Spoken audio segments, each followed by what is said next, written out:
Halo semua. Belakangan aku dapat project finance dari perusahaan yang udah siap di-up ke production buat dipakai sama tim dari klien. Tapi sekarang kendalanya satu. Aku masih nyari-nyari hosting yang bisa bikin data perusahaan yang berharga ini tetap aman. Pastinya nggak cuma pakai hosting cloud biasa sih. Ini mah harus pakai VPS. Sebelum mulai, aman nggak sih naruh aplikasi finance di cloud biasa gitu?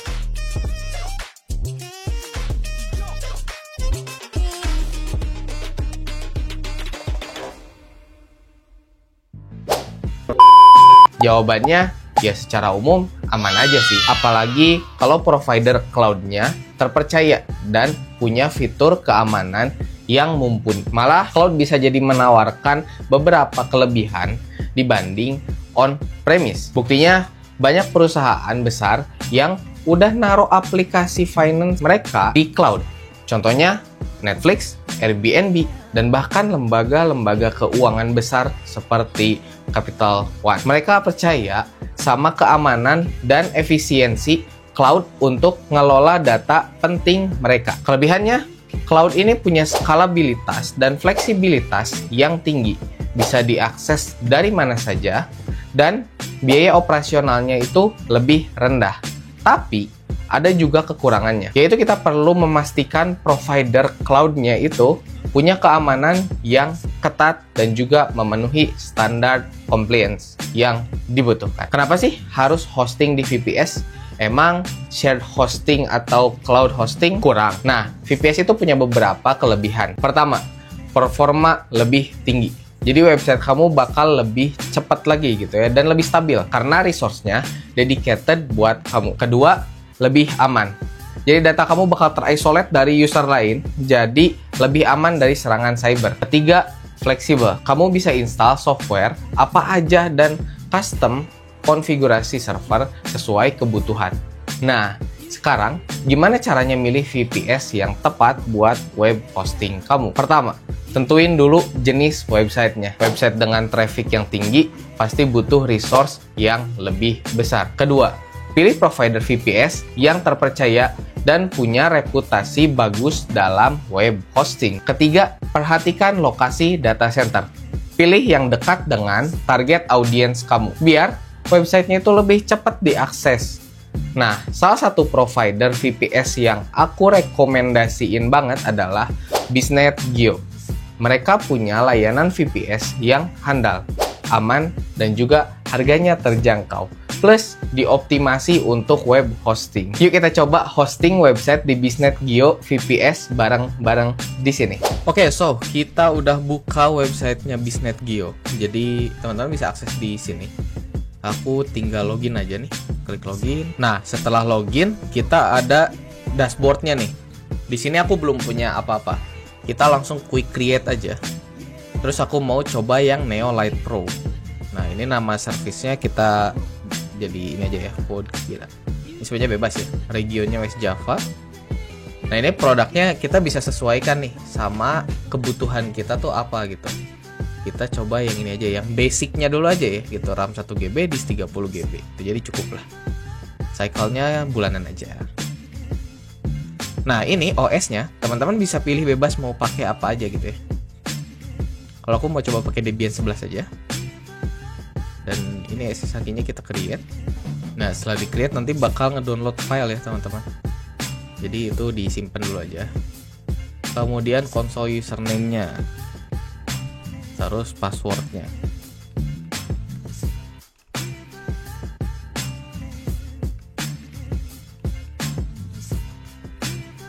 Nah, habis itu kita tinggal next.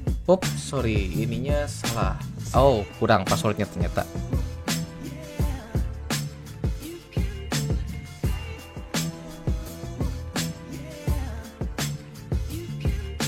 Nah, jadi password kita tuh harus aman banget gitu ya. Oke, kita next. Nah, ini langsung kita order dulu aja. Aku skip dulu ya part order ini. Nah, setelah ordernya sukses, kita udah punya nih satu nih, Neo Light Pro. Kita klik dulu. Masih pending ya.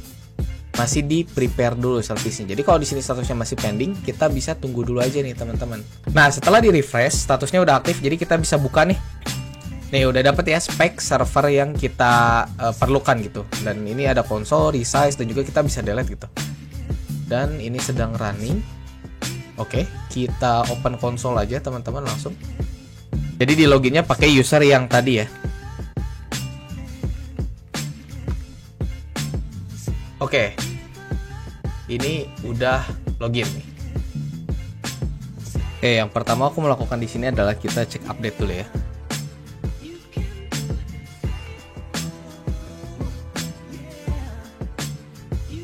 Sip, udah done. Habis itu kita mau coba install web servernya. Taruhlah kita mau pakai Nginx gitu ya. Kita sudo apt install Nginx. Dan continue, yes.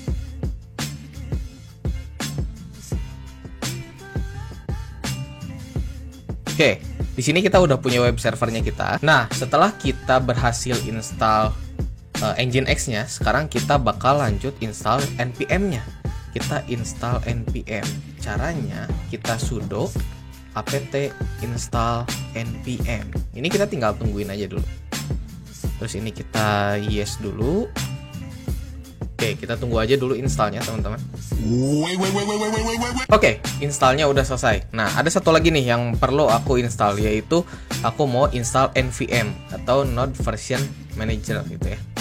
Jadi ini tuh fungsinya buat kita nge-manage nanti kita mau pakai Node.js versi berapa gitu ya. Kita bisa tinggal copy dari sini aja nih teman-teman. Kita copy di sini, terus kita klik kanan di sini. Oh sorry, nggak bisa nge-paste ternyata di sini ya. Jadi kita ketik sendiri. CURL strip https raw.github content. Hati-hati nanti jangan typo ya teman-teman. .com/nvm /v0.40.1/install.sh kemudian spasi pipe spasi bash. Ini kita enter. Oke. Nah, ini baru kita dapat ya nvm-nya. Terus kita cek dulu nih pakai command nvm. Kan pasti command not found nih. Nah, kita perlu restart dulu. Nah, cara restartnya adalah kita exit dulu. Exit. Nah, ini kan kita bakal login lagi. Kita login lagi. Terus ketikin passwordnya. Oh, salah passwordnya nih. Bentar, kita login orang. Udah kira. Oke, ini udah berhasil. Terus kita cek nvm. Nah, ini udah oke ya. nvm-nya udah ada berarti. Langsung kita install aja nvm install strip lts atau latest. Nah, kita cek langsung versinya Node strip version. Nah, ini ya, Node version kita adalah versi 22.13.1. Oke. Nah, sekarang kita tinggal dapetin project kita. Caranya gimana? Ya, pertama kita punya projectnya udah di GitHub-in dulu gitu ya. Jadi pastikan udah di upload ke GitHub gitu project kita. Oke, jadi anggap project aplikasi kita udah ada. So, kita bisa di sini kita bisa ambil sininya aja, tapi kita bisa clone nih. Tapi kita di sini kan nggak bisa copy paste nih. Jadi kita ketik manual aja git clone. Nah, apa nih yang mau di clone? Nih, kita ingat-ingat dulu nama ininya ya. Kita ingat-ingat dengan betul nama si HTTPS ininya. Oke, git clone https /github.com/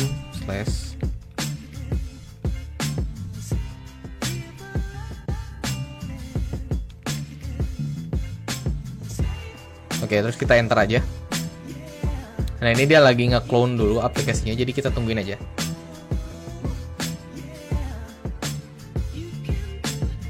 Setelah itu, setelah selesai, kita bisa ketik ls untuk cek.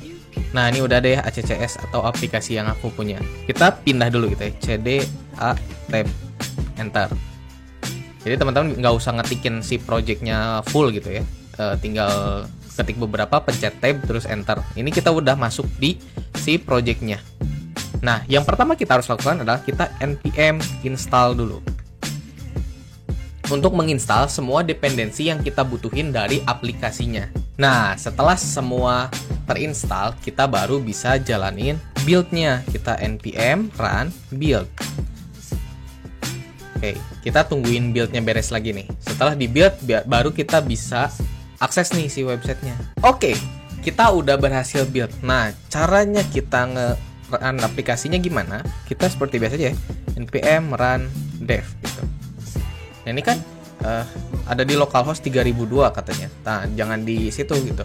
Aksesnya localhost 3002 tuh maksudnya localhost dari si virtual mesinnya sendiri. Nah, kita bisa cek di sini, nih ada public IP. Kita copyin public IP-nya. Terus portnya 3002 tadi ya aku set nih.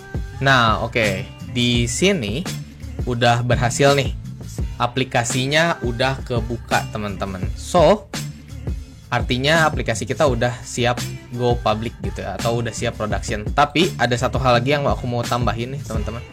Nah, di sini kan kita ngerannya tadi pakai npm run dev gitu ya. Gimana caranya biar kita nggak ngeran npm run dev tapi aplikasinya tetap jalan? Kita bisa pakai yang namanya pm2.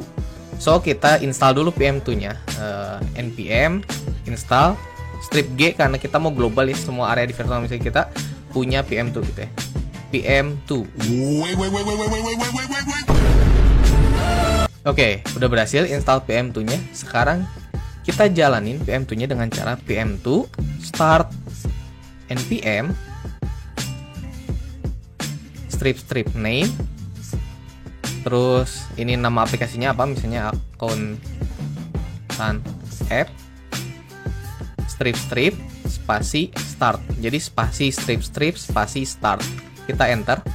Nah, ini teman-teman bisa dilihat kita nggak ngeran npm run dev, dan ini pun nggak ngejalanin kayak server di lokal gitu ya. Tapi bisa kita lihat akuntan app kita statusnya online. Terus kita bisa cek dengan pm2 status untuk ngecek apakah aplikasi kita masih online apa enggak. Ternyata nih ada error di aplikasinya. So, itu berarti tinggal dibenerin aja di development-nya gitu, teman-teman. Oke, tadi kan aku pakai service-nya itu Neolite Pro. Kenapa sih aku pakai Neolite Pro ini gitu ya? Jadi Neolite Pro itu VPS-nya BiznetGeo yang dirancang untuk memberikan performa tinggi dan stabil di berbagai kebutuhan gitu ya, dengan tenaga SSD NVMe, CPU AMD EPYC 3.1 GHz generasi terbaru, dan juga jaminan IOPS dedicated. Jadi Neolite Pro ini nawarin performa 40 kali lebih cepat dibanding VPS biasa. Gokil kan? Nah, keunggulannya sendiri performanya tinggi, terus pakai SSD NVMe, CPU-nya AMD EPYC generasi terbaru, terus jaminan IOPS dedicated, skalabilitas, dan juga harganya terjangkau. Bisa kita lihat ya, di sini harganya mulai dari 119.000 aja. Yang aku pakai tadi tuh yang ini gitu. Nah, untuk performanya sendiri gimana? Tadi kan kita udah cobain ya, ketika install sesuatu itu cepat banget gitu. Padahal kita pakai sistem Debian, yang mana Debian itu sistem dari Linux yang paling berat. So, nggak ada isu performance sama sekali terkait Neolite Pro ini. Nah, ini dia fitur-fitur keamanan yang ditawarkan BiznetGeo untuk layanan VPS-nya. Misalnya, firewall. BiznetGeo itu menyediakan firewall yang bisa dikonfigurasi sesuai kebutuhan. Jadi, kita bisa mencegah akses yang tidak diinginkan ke server kita. Kedua, DDoS protection. BiznetGeo juga punya DDoS protection yang bisa melindungi website kita dari serangan DDoS yang bisa bikin website down atau tagihan kamu jebol. Berikutnya, ada enkripsi data. Jadi data kita bakal dienkripsi sebelum disimpan ke server BiznetGeo. Jadi meskipun ada yang berhasil masuk mengakses server kita, mereka nggak bakal tahu tuh isinya apa, karena nggak bakal bisa dibaca. Yang ketiga, sertifikasi keamanan. BiznetGeo itu nggak cuma punya sertifikasi ISO 27001 loh. Mereka juga punya sertifikasi PCI, DDS, SOC 1 dan 2, dan HIPAA. Jadi BiznetGeo benar-benar serius soal keamanan data. Ya, tadi kan kita udah bahas kelebihan cloud. Sekarang aku mau jelasin juga apa aja kekurangannya kalau kita pakai on-premise. Yang pertama, biayanya tinggi. Kita harus beli dan maintain server sendiri. Belum lagi biaya listrik dan juga ruangan servernya. Kedua, kurang fleksibel. susah buat naikin atau nurunin kapasitas server kalau kebutuhan kita berubah. Ketiga, perawatannya ribet. Kita harus punya tim IT sendiri buat ngurus si server ini dan juga maintenance-nya. Keempat, rentan bencana. Server kita bisa aja rusak karena bencana alam atau keadaan darurat lainnya. Nggak usah khawatir kalau nemuin masalah saat hosting website di VPS. Bisnetgeo punya knowledge base yang lengkap banget dan juga tim support yang siap bantu 24/7. Kamu juga bisa cari solusi di forum online atau komunitas buat kamu yang lagi cari hosting VPS yang aman dan juga handal buat bisnis IT kamu. Bisnetgeo adalah pilihan yang tepat. Kunjungi website Bisnetgeo di link ini dan juga dapatkan promo khusus untuk viewer Code Kira. Ketemu lagi di video lain dan jangan lupa subscribe, like, dan share video ini. Cheers!